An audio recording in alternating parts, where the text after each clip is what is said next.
안녕하세요. 김로담 언어재활사입니다. 벌써 6강을 맞이하게 되었네요. 먼저 6강을 들어가기 전에 저희가 5강에서 이야기했던 부분들을 다시 체크하기를 원하는데 저희가 지금 대화 운용과 대화 기술을 보고 있죠. 22페이지를 보시면 저희가 전 시간에 대화 시작하기에서부터 질문으로 대화 유지하기 그리고 오늘 청자 고려하기를 앞두고 있습니다. 대화 시작하기 챕터에서 중요했던 부분들을 기억을 하시나요? 어떤 부분들이 있었죠? 네. 루틴을 설정한다. 이게 키워드였던 것 같습니다. 아이들이 선호하는 이야기들을 하기 전에 사회적 맥락으로서 먼저 해야 되는 이야기들이 있죠. 특별히 인사가 그렇습니다. 그래서 치료실에 들어와서의 인사 루틴 또는 사회성 수업 친구들이 있다면 대기실에서 만났을 때의 인사 루틴이 있으면 좋고요. 또 대기실에서 해당 치료를 기다리면서 기다릴 때 항상 비슷한 친구들과 함께 기다리겠죠. 그 친구들에게 어떤 이야기를 꺼낼 것인지 치료자와 보호자가 함께 루틴을 설정해서 만드는 것이 있습니다. 네, 그다음에는 질문으로 대화를 유지하는 방법이 있습니다. 간단하게 첫 번째는 같은 질문하기가 있죠. 이 방법은 지능이 조금 더 어려운 친구들도 사용하기 아주 좋습니다. 치료자가 한 질문에 대해서 간단하게 대답하고 똑같은 질문을 하게 하는 것이죠. "너 아침밥 먹었어?" 그럼 "네."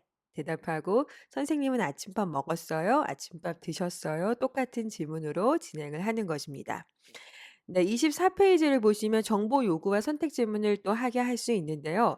아이들이 정보 요구하는 질문이 어렵다면 저는 아래 이렇게 책상 위에 카드를 배치를 해 놓는데 "누구랑요? 어땠어요? 어디로 어디예요?" 뭐 여러 가지 의문사 질문 카드를 쫙 배열을 해 놓습니다. 그리고 제가 운을 띄우죠. "선생님 박물관 갔다 왔어." 그럼 아이들이 아래를 딱 쳐다보고 원하는 해당 의문사 질문을 할 수 있도록 합니다. 그리고 느낌 묻는 것과 공감하고 질문 붙이기. 이렇게 우리가 이야기를 또 했었고요. 공감하고 질문 붙인 다음에는 60 에서 80 그러니까 80에 가까운 친구들 혹은 기능이 좋은 친구들은 현재 주제에 대한 내 이야기를 덧붙일 수가 있습니다. 예를 들어서 "이 선생님 에버랜드 갔다 왔다." 그러면은 아이가 선생님 재밌었겠다. 선생님 누구랑 갔다 왔어요?" 하고 제가 대답하면 그다음엔 이 에버랜드에 대한 자기의 경험을 이야기할 수가 있습니다.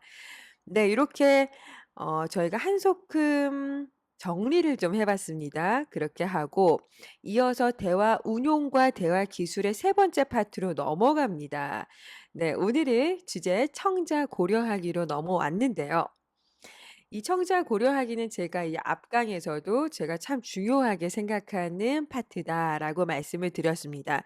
먼저 교재를 보시기 전에 청자 고려하기를 두 가지로 좀 나누어서 생각해 보시면 좋을 것 같아요. 청자가 행동적으로 상황적으로 지금 들을 준비가 되어 있는가를 확인하고 아이들이 말할 수 있어야 되고요. 두 번째로는 대화 내용에 따라서 아이들이 정보의 차이를 두고 상대방에게 말할 수 있어야 합니다. 청자에게 말이죠. 함께 경험한 것이라면 대명사를 좀 써 가면서 모든 주제와 내용을 말할 필요는 없죠. 그런데 그 내용을 공유하지 않아서 청자가 그거에 대한 정보가 미약한 상태라면 더욱더 질문을 해야 합니다. 그래서 이 두 가지 상황적인 청자 고려하기, 두 번째로는 내용적인 청자 고려하기를 아이들에게 가르쳐야 합니다. 그럼 첫 번째 문단을 좀 볼게요. 상대방이 무엇을 알고 있는지 어떤 상황에 있는지를 이제 고려해야 하는 것입니다. 아이들이 "치료자는 모르는데 그거 맛있었잖아요." 이렇게 말하는 경우가 많이 있습니다.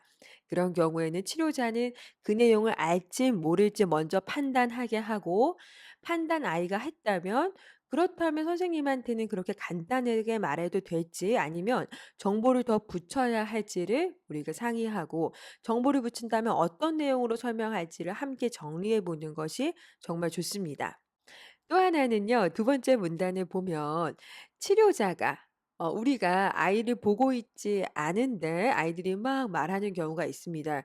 특별히 대기실에서도 제가 막 물 뜨고 다른 어머님들께 사인 받고 결제서를 사인 받고 할 때에도 "도담 선생님 나 운동회에서요." 저는 이제 들을 준비가 안 됐는데 그런 전 이제 아이들한테 "선생님 들을 준비 됐나 봐." 하고 스스로 판단하게 하고 이야기를 멈추거나 더하게 합니다. 그래서 상대방이 나한테 주의를 집중하고 있는지 확인한 다음에 이야기를 전개해 나가야 하는데 치료실에서 연습하기가 참 좋습니다.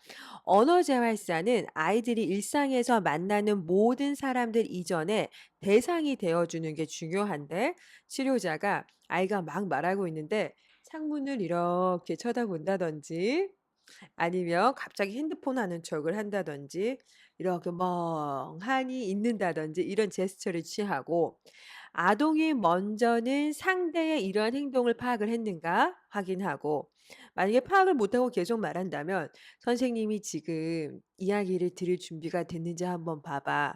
안 된 것 같아요. 왜 안 됐다고 생각했어?" 그 근거를 파악하게 하고요. "그러면 너 어떻게 해야겠니?" "선생님 여기 좀 보세요." 해야겠지. 그렇게 하고 나서 대화를 해야지 하고 의사소통이라는 것은 상호 간에 이루어지는 것이지 일방적으로 정보를 전달하는 것이 아닙니다. 그것을 아이들에게 느낌으로 가르쳐 주고요. 또 이러한 대화에 대한 지식 또한 가르쳐 줘야 하는데요. 매 회기에서 선생님들이 쪼끔씩 대상자가 되어 주시면서 그러니까 연기를 쪼금씩 곁들이면서 치료를 진행하시면 좋을 것 같습니다. 그리고 세 번째 문단도 좀 보겠습니다. 세 번째 문단은 "말의 속도와 길이를 조절해라." 말씀드렸는데 제가 가끔 아이들에게 굉장히 빨리 "선생님들 이렇게 이렇게 말합니다. 그러면 주의 집중을 안 하고 있는 친구들은 "아 네 선생님." 이렇게 정말 대답을 합니다. 그래서 아이들에게 굉장히 빠르게 혹은 굉장히 느리게 대화를 개시해 보시고 아이들이 이것을 파악하는지 만약에 아이들이 그걸 파악했다면 치료자에게 요구해야 되죠. "선생님 좀 천천히 말해 주세요." 이렇게 요구하기까지 가르칩니다. 이것을 이제 일상 대화에서 아이들이 이렇게 사용할 수 있겠죠. 이렇게 아이들이 서로서로 그 대화 상대자와 그 요구, 합을 맞춰가면서 대화할 수 있도록 치료실에서 미리 연습하는 것입니다. 그리고 "아동은 치료자와 함께 경험을 적어보고 설명하는 연습을 한다."라고 적었는데요. 이것 또한 청자를 고려하는 연습입니다. 아이들이 설명할 때 자신의 설명이 상대방이 잘 이해할 정도의 수준인지 모르는 경우가 많아요.